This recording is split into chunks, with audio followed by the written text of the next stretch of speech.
नमस्कार। Face to face Madhya Pradesh में आप सभी दर्शकों का मैं राहुल सौमित्र स्वागत करता हूं। शहरों पर कौन करेगा राज, किसे मिलेगा जनता का साथ, किसका खेमा जीतेगा, किसके खेमे को मिलेगी मात, अब यह सब कुछ जनता के हाथ में है।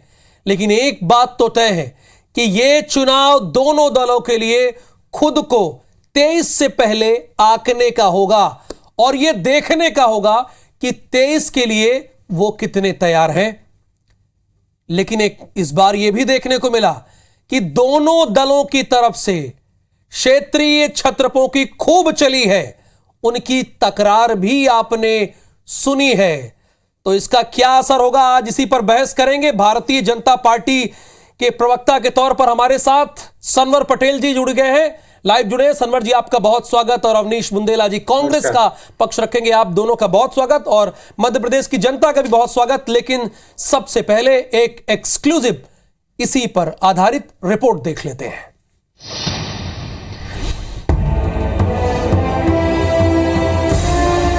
निकाय चुनाव से पहले मेयर प्रत्याशी चुनने में भारतीय जनता पार्टी को पसीने छूट गए हैं।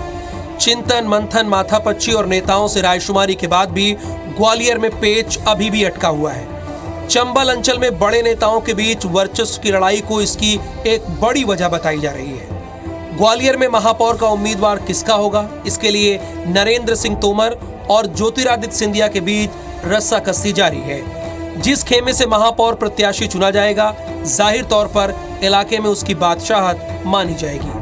हालांकि बीजेपी का कहना है कि कहीं कोई भी वर्चस्व की लड़ाई नहीं है, जबकि कांग्रेस दावा कर रही है कि सिंधिया की वजह से भारतीय जनता पार्टी में उठापटक है। अब भारतीय जनता पार्टी इतना बड़ा परिवार है, इसमें श्रेष्ठ कार्यकर्ताओं की भी संख्या अधिक है और श्रेष्ठ में से श्रेष्ठतम चुनना इसमें समय लगता ही है। इसे आप लोग किस तरह कह सकते हो, हम तो चिंतन कहते हैं, मनन कहते हैं, समन्वय कहते हैं और इसका अपना आनंद है। इसलिए भारतीय जनता पार्टी आज दुनिया का सबसे बड़ा संगठन है।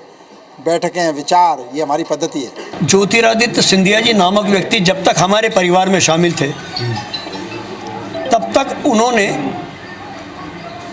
महल के हिसाब से कांग्रेस चलाने की कोशिश की थी। अब चूंकि वो राजनीतिक बुराई हमारे यहाँ से पदार्पण भाजपा में कर चुकी है, तो अब जो हमने भोगा है वो भारतीय जनता पार्टी भोगे। वैसे बीजेपी में वर्चस्व की लड़ाई सिर्फ ग्वालियर में ही नहीं है। जिन नगर निगमों पर मेयर प्रत्याशी तय हो गए हैं, वहां भी समीकरण को ध्यान में रखते हुए बड़े नेताओं की पसंद का खास ख्याल रखा गया है। बुधवार को बीजेपी ने इंदौर से पुष्यमित्र भार्गव और रतलाम से प्रहलाद पटेल को अपना महापौर का प्रत्याशी बनाया है। यानी बीजेपी और कांग्रेस ने 16 में से 15 नगर निगमों के लिए महापौर प्रत्याशी का ऐलान कर दिया है। बीजेपी ने 7 महिलाओं को टिकट दिया है, तो कांग्रेस ने 3 विधायकों पर अपना दांव खेला है। जाहिर है, कांग्रेस ने अपने पुराने फार्मूले को आजमाते हुए ऐसे चेहरों को मैदान में उतारा है जो न सिर्फ अपने क्षेत्र के ताकतवर हैं, बल्कि कार्यकर्ताओं के बीच से आते हैं। दूसरी ओर सिंधिया के आने के बाद बीजेपी में हालात बदले हुए हैं। ऐसे में सवाल यही है कि क्या बटे हुए शक्ति केंद्र निकाय चुनाव में बीजेपी को नुकसान पहुंचाएगी। सुधीर दंडोतिया, IBC 24, भोपाल। सनवर पटेल जी, क्या अवनीश बुंदेला जी ने या इनकी पार्टी ने जो भोगा है वही आप भोग रहे हैं? चूंकि कांग्रेस का आरोप तो यही है और उनका कहना है कि सियासत जो है कुछ जगहों पर वो महल से चल रही है। इस पर आप क्या कहेंगे? राहुल जी, जो कांग्रेस में होता है हाँ, वो आदि है इस प्रकार की बातों को सहन करने की और इस प्रकार की बातों को करने की। लेकिन भारतीय जनता पार्टी में ये सब नहीं होता।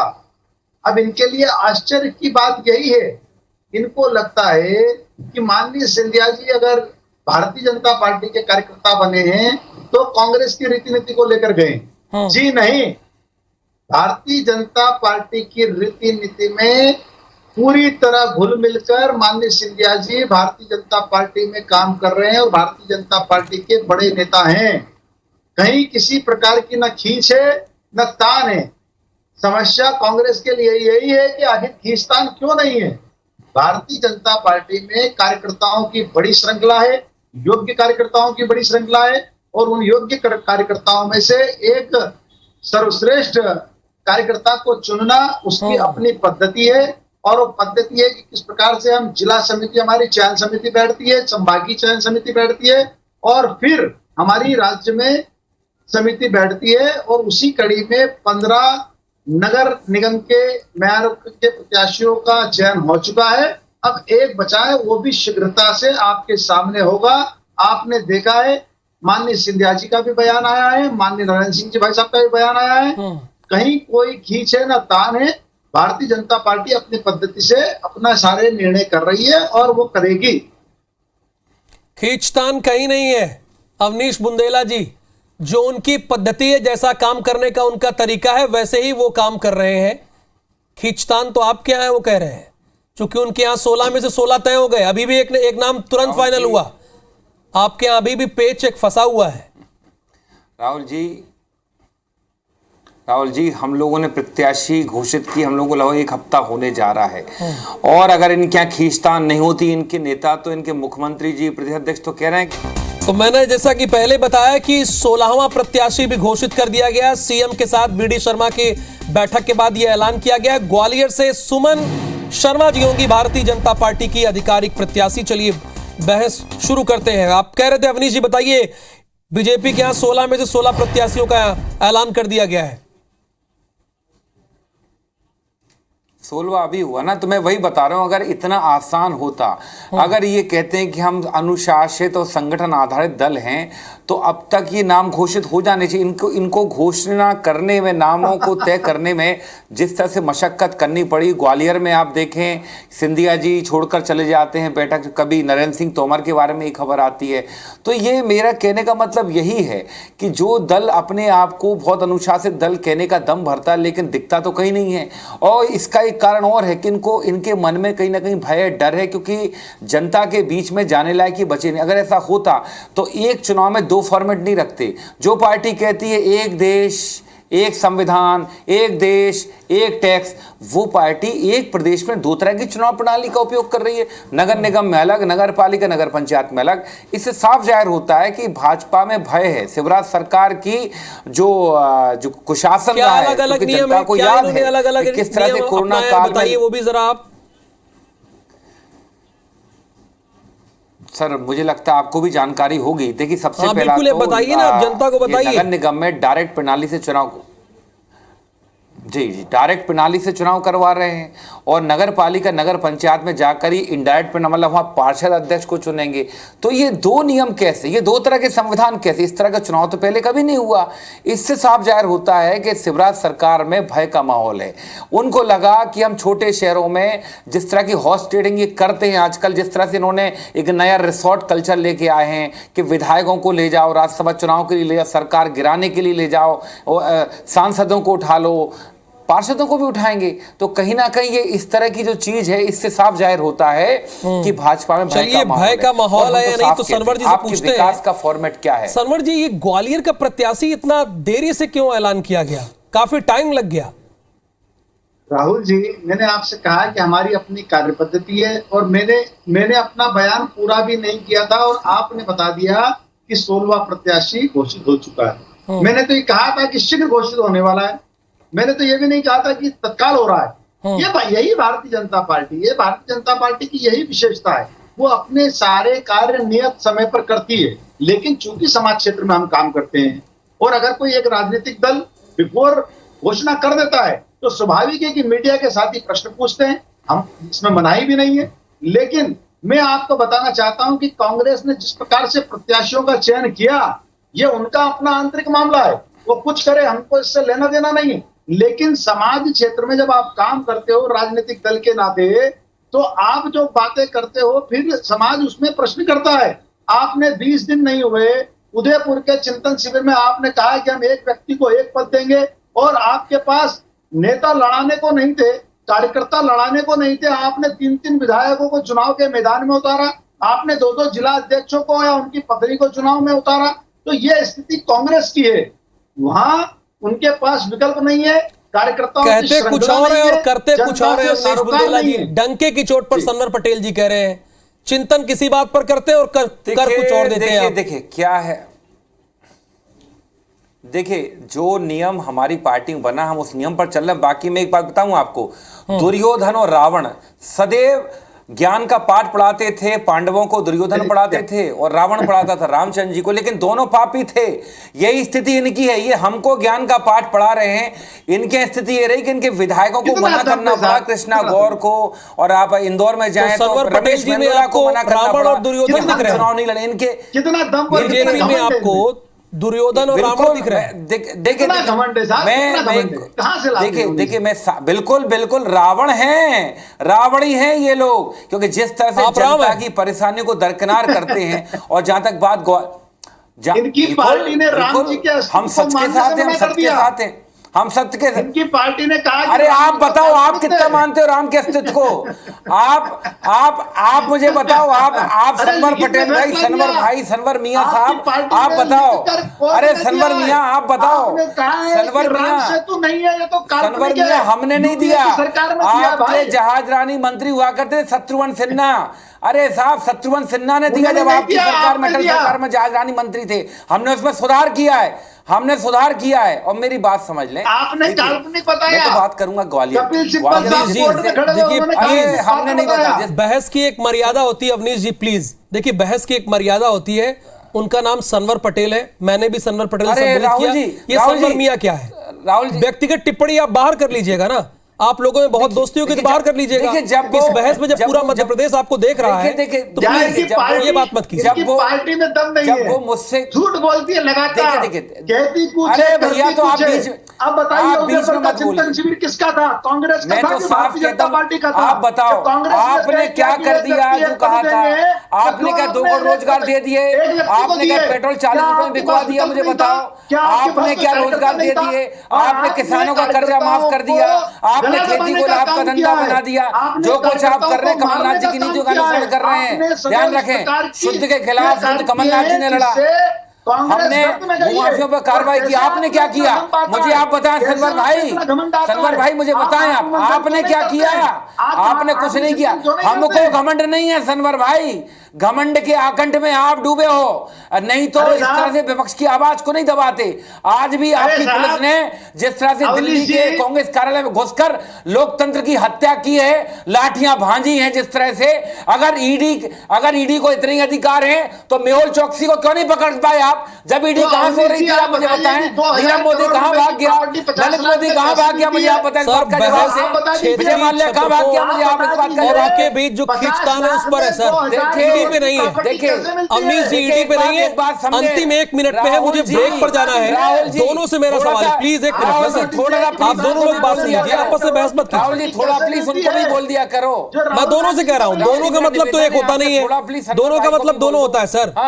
अवनीश जी भी होता है और सनवर जी भी होता है। देखिए 1 मिनट हमारे पास है, ब्रेक पर जाना है। और मुझे इस बार दोनों दलों में, सुनिए बारी बारी से 30-30 सेकंड में, सनवर जी दोनों दलों में क्षेत्रीय छत्रपों की खूब चली है और खूब तकरार देखने को मिली। बकाइए मैं लिस्ट लेकर आया हूं, आपको बता दूं कि कहां किस किस नगर निगम में ऐसा क्यों हुआ सनवर जी? 30 सेकंड में आप भी और 30 सेकंड में अवनीश जी भी। सेम सवाल है आप दोनों से मेरा।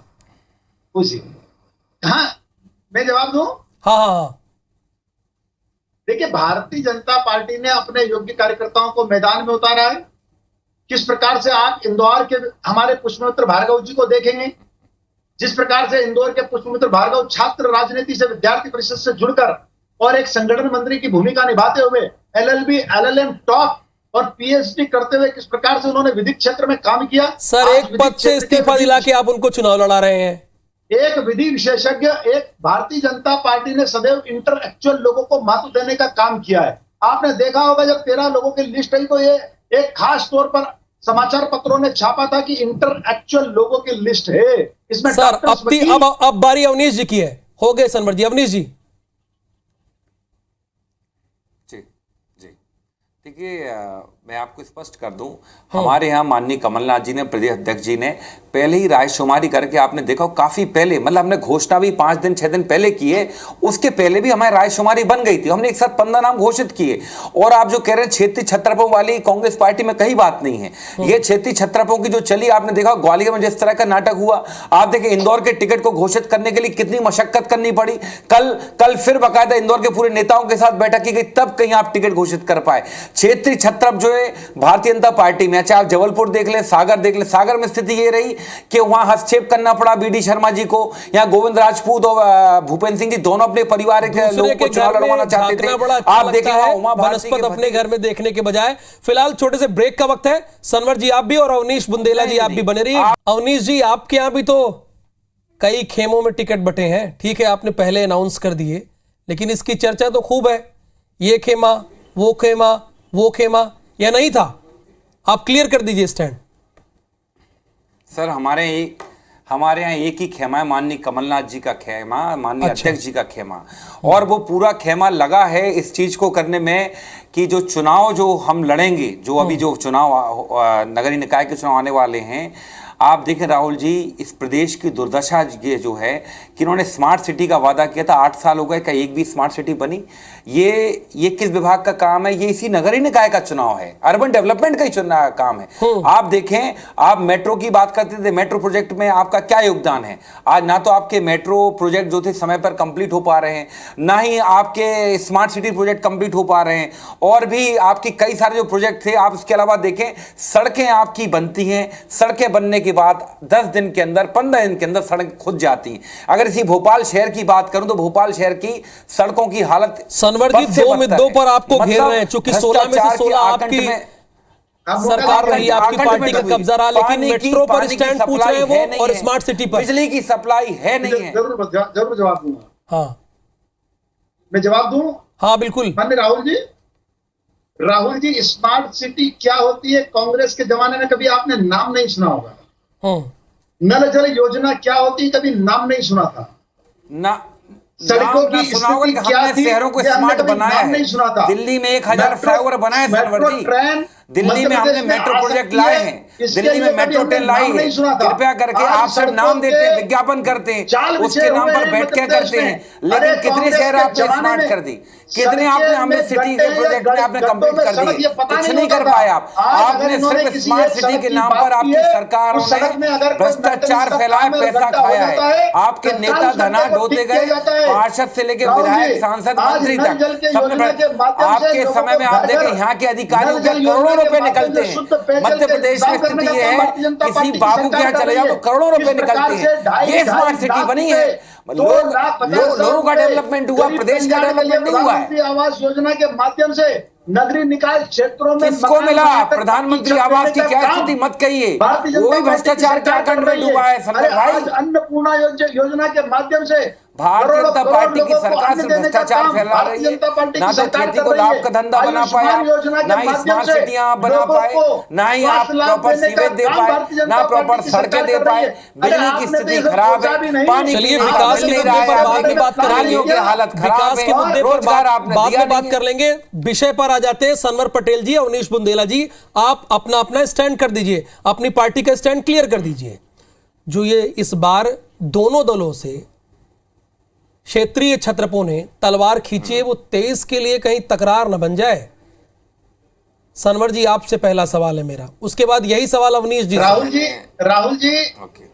जी भारतीय जनता पार्टी में एक कार्यकर्ता को टिकट दिए जाने का काम होता है। इंदौर का उदाहरण मैंने आपको दिया, उसी प्रकार से उज्जैन में मुकेश चटवाल जी हो, भोपाल में बहन मालती राय जी हो, मैंने आपको तमाम उदाहरण दे सकता हूं कि भारतीय जनता पार्टी का एक सामान्य कार्यकर्ता भारतीय जनता पार्टी का चुनाव लड़ता है, एक योग्य कार्यकर्ता भारतीय जनता पार्टी का चुनाव लड़ता है। छत्रपों की राजनीति कांग्रेस में होती है, गुटों में बटी हुई कांग्रेस है। कांग्रेस के नेता बोलते हैं कि मेहनत में करता हूं, खेती में बोता हूं, काटता कोई और है, भारतीय जनता पार्टी के नहीं। भारतीय जनता पार्टी एकजुट पार्टी है जो निश्चित उद्देश्य के साथ अपने विचारधारा के लिए काम करती है। हमारे नेता सिर्फ एक हैं, कोई छत्रप नहीं है। हम सबके कांग्रेस के हर कार्यकर्ता, हर नेता के एक ही नेता है, माननीय कमलनाथ जी। और जो जिनकी ये बात कर रहे हैं अरुण यादव जी, वो बाकायदा दौरे कर रहे हैं, कमलनाथ जी के साथ ताल से ताल मिलाकर दौरे कर रहे हैं। माननीय अजय सिंह जी आरोप पत्र बना रहे, उनको वो समिति का अध्यक्ष बनाया गया है। आप सुरेश पचौरी जी को देख लें, आप दिग्विजय सिंह जी को देख लें, सज्जन सिंह वर्मा जी को देख लें, हर नेता को यहाँ काम दिया गया है और हर नेता अपनी जिम्मेदारी को बाखूबी ईमानदारी से निभा रहा है। माननीय कमलनाथ जी के नेतृत्व में ये छत्रप जो है, स्पष्ट दिखता है कि छत्रप तो वहां है कहां पर? सिंधिया और आपके तोमर, नरेंद्र सिंह तोमर सबसे बड़े छत्र पे। ग्वालियर में तभी तो टिक टिक के लिए नाटक हुआ। आप इंदौर चले जाएं तो वहां पे एक बहुत बड़े छत्र बैठे हैं जिनका नाम कैलाश विजयवर्गीय जी हैं। आप जबलपुर चले जाएं तो वहां भी छत्र बैठे। चलिए, बहुत शुक्रिया face to face Madhya Pradesh में जुड़ने के लिए सनवर पटेल जी आपका, और अवनीश बुंदेला जी आपका भी बहुत बहुत धन्यवाद। नमस्कार।